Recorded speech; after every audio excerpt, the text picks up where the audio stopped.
Good morning বন্ধুরা, আবার একটা নতুন এপিসোড নিয়ে এসে গেছি। এখন চা খাচ্ছি সকালবেলা, 5:30 মতো বাজে।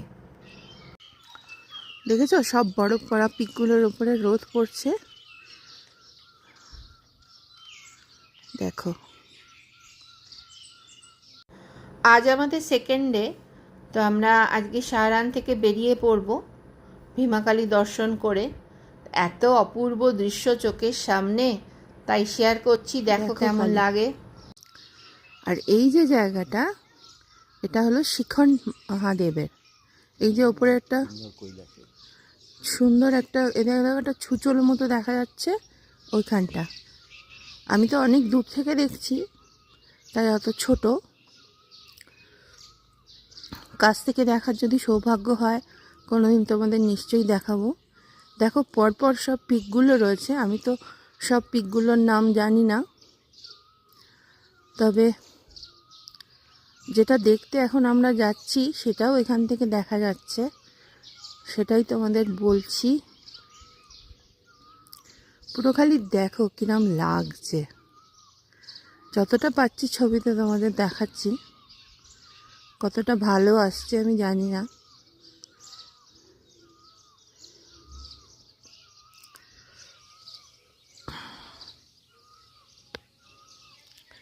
এইটা হলো কিন্নর কৈলাস। আমরা কল্পা যখন যাব, কল্পা থেকে এটা আরও ভালো করে তোমাদের দেখাবো।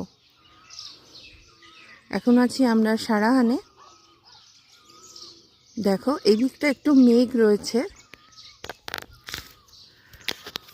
ছাদ থেকে দেখছি। আর তারপরে এই পাশে দেখো, তোমাদের দেখাই। আমাদের এই হোমস্টেটা থেকে না পুরো 360 ডিগ্রি ভিউটা আমরা দেখতে পাচ্ছি। একদিকে পুরো পাহাড়, চারিদিকেই পাহাড়, আর পুরো বরফের পাহাড় একদিকে, আর একদিকে দেখো এগুলো কিন্তু পাইন ফরেস্ট পুরো। তার মধ্যেই রয়েছে ভীমাকালী মন্দির, একদম আমাদের যে হোমস্টেটায় রয়েছি তার পাশেই। এইগুলো যে আপেলের বাগান, দেখো এই যে এটা হলো ভীমাকালী মন্দির। দেখেছ, আমরা যে হোমস্টেটায় রয়েছি ওখান থেকে আমার হাঁটাতে 15 মিনিট, আর এখানকার লোকেদের হাঁটাতে 5 মিনিট। কারণ এটা তো পুরোটাই চড়াই, সেই জন্য আমার অবভিয়াসলি একটু বেশি লাগবে। এটা হলো ভীমাকালী মন্দির। এই যে আপেল বাগান, এই জায়গাটা কিন্তু বার্ড সেঞ্চুরির মধ্যে। এখানে বার্ড সংরক্ষণ করা হয়, সেই জন্য কাউকে যেতে দেওয়া হয় না। আর তোমাদের দেখাই, এই যে এইটা দেখতে পাচ্ছ, এই যে এই বিল্ডিংটা, এটা হলো রাজার বাড়ি। বীরভদ্র সিং, যিনি এখানকার হিমাচলের অনেকবার চিফ মিনিস্টার ছিলেন, অনেক ডেভেলপমেন্ট করেছেন এখানের জন্য। সবাই এখানে ওনাকে খুব সম্মান দেন। তো ওনার বাড়ি এটা, রাজবাড়ি। এই যে দেখছো, এটা ঢোকার জায়গা ঠিক আমাদের ব্যালকনির অপোজিটেই। পুরো 360 ডিগ্রি ভিউ এখান থেকে দেখা যায়। এই যে ছাদে ক্যাপ্টেনও দাঁড়িয়ে রয়েছে আমার সাথে, চা খেলাম। আর অসাধারণ লাগছে এই পিকগুলো দেখতে। এখন স্নান করে যাব ভীমাকালী মন্দিরে।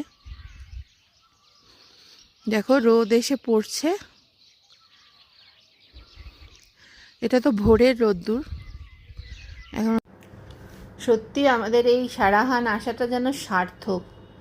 এত সুন্দর লাগছে না, ভীষণ সুন্দর, অসাধারণ দৃশ্য। কিছুটা নিশ্চয়ই তোমাদের সাথে শেয়ার করতে পারছি, তোমাদেরও নিশ্চয়ই ভালো লাগছে। আমাকে কমেন্ট করে জানিও তোমাদের কেমন লাগছে। ভীষণ সুন্দর, ভীষণ সুন্দর।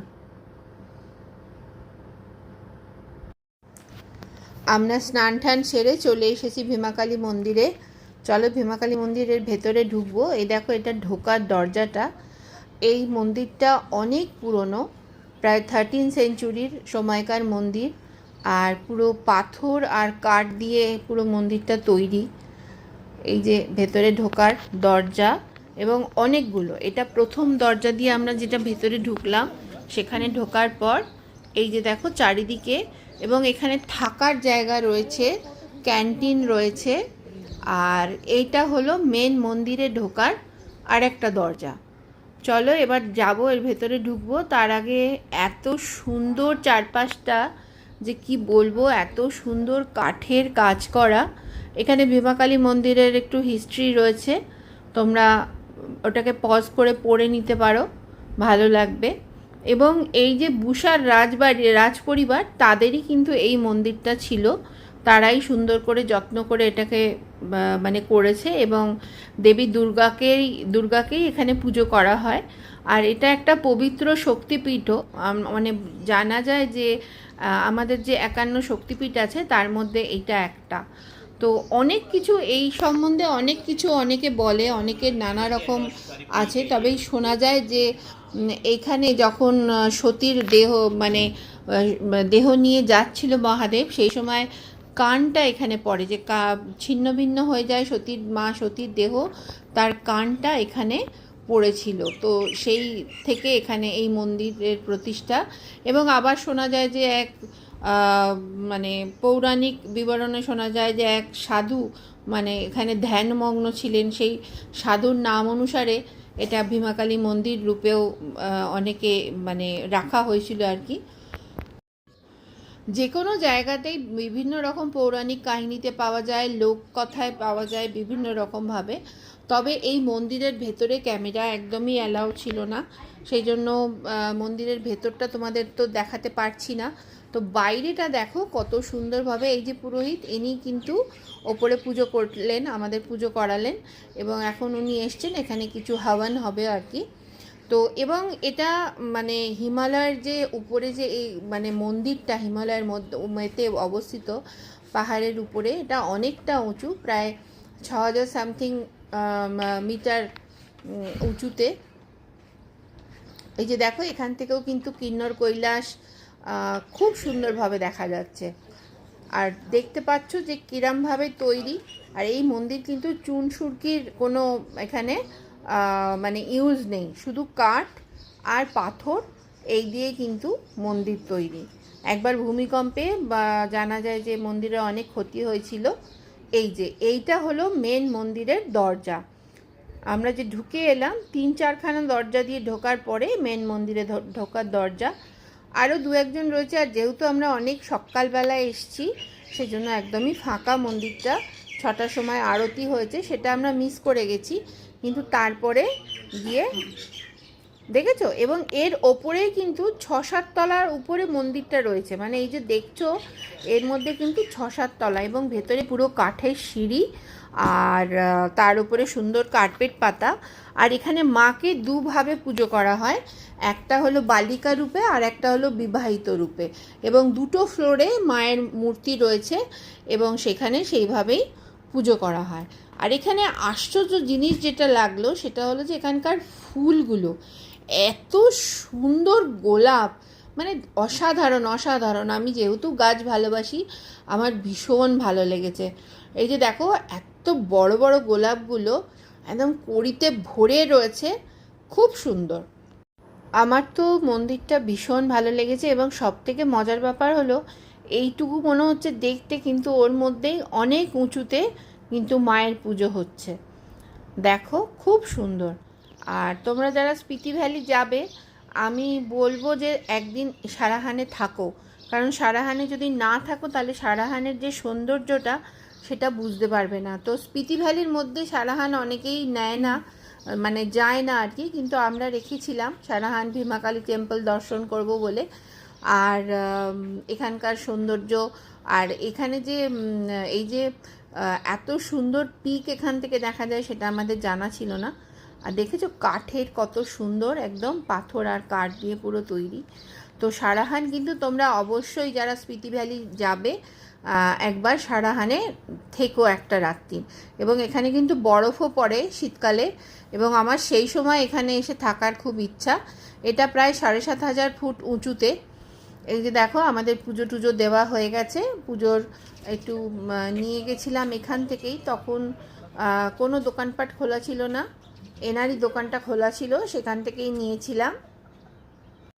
আমরা যখন ভোরবেলা এসেছিলাম তখন এই আন্টিরই দোকানটা খোলা ছিল, এখান থেকেই প্রসাদ নিয়েছিলাম পুজো দেওয়ার জন্য। তো দেখো পূজা হয়ে গেছে, এবার উনি একটা প্যাকেটে করে দিচ্ছেন। আর এখানে কিন্তু হিমাচলে প্লাস্টিকের প্যাকেট কিন্তু এরা ইউজ করে না, এটা একটা খুব সুন্দর দেখার মতো জিনিস কিন্তু, যেটা আমরা এখনও ছাড়তে পারিনি। কিন্তু এরা কিন্তু প্লাস্টিক, এগুলো কিন্তু একটা টাইপ অফ কাপড়ের ব্যাগ। Thank you. সাজিটা দিয়ে দিলাম, এবং এখন অনেক দোকানপাটি খুলে গেছে এখানে। এই দেখো এই যে বার্ড বলছিলাম না, এখানে এই অভয়ারণ্যর মধ্যে এই বার্ডটা রয়েছে। আর এত সুন্দর দরজাগুলো যে মানে একটু করে যাচ্ছি আর ছবি তুলছি। আর ঠান্ডাটা মোটামুটি আছে, এখন বেশ ঠান্ডা লাগছে, সকালেও ঠান্ডা লাগছিল, স্নান টান সারা হয়ে গেছে। তো এবারে আমরা যাব আমাদের হোমস্টেতে, ওখানে গিয়ে একটু ব্রেকফাস্ট করে নেব। আর হোমস্টের সাথে ডিনার ব্রেকফাস্ট কিন্তু ইনক্লুড থাকে, লাঞ্চটা থাকে না, কারণ লাঞ্চ তো বাইরেই সবাই করে। তো চলো আমরা এবার হোটেলের দিকে যাই। এই যে হোমস্টে, হোটেল না, নালন্দা। এই যে এসে গেছি হোমস্টেতে, বেশ মানে কাছেই একদম। এই যে চলো এই ভেতরে ঢুকে এবার একটু পেট পুজো করছি। দেখো এরা ব্রেকফাস্টে দিয়েছে আলুর পরোটা। তো জিজ্ঞাসা করেছিল, তো আমাদের যেহেতু ভেজ চলছে, আমরা বললাম হ্যাঁ আলুর পরোটাই। এই দেখো দুখানা বেশ মোটা মোটা আলুর পরোটা। জিজ্ঞাসা করেছিল কটা দেবো, আমরা বললাম দুটোই দিও, যদি লাগে তখন বলবো। তো যেরকম মোটা তাতে আর লাগবে বলে মনে হয় না। এই যে আচার দিয়েছে, দই আছে, সস আছে।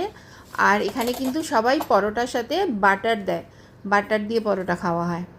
এই যে যার হোমস্টে, তাকে নিয়ে একটু ছবি তোলা হলো। এবার আমরা বেরিয়ে পড়ব আমাদের নেক্সট ডেস্টিনেশনে যাওয়ার জন্য। তার আগে একটু ফুল শেয়ার করে দিই, এত সুন্দর ফুল কি বলবো।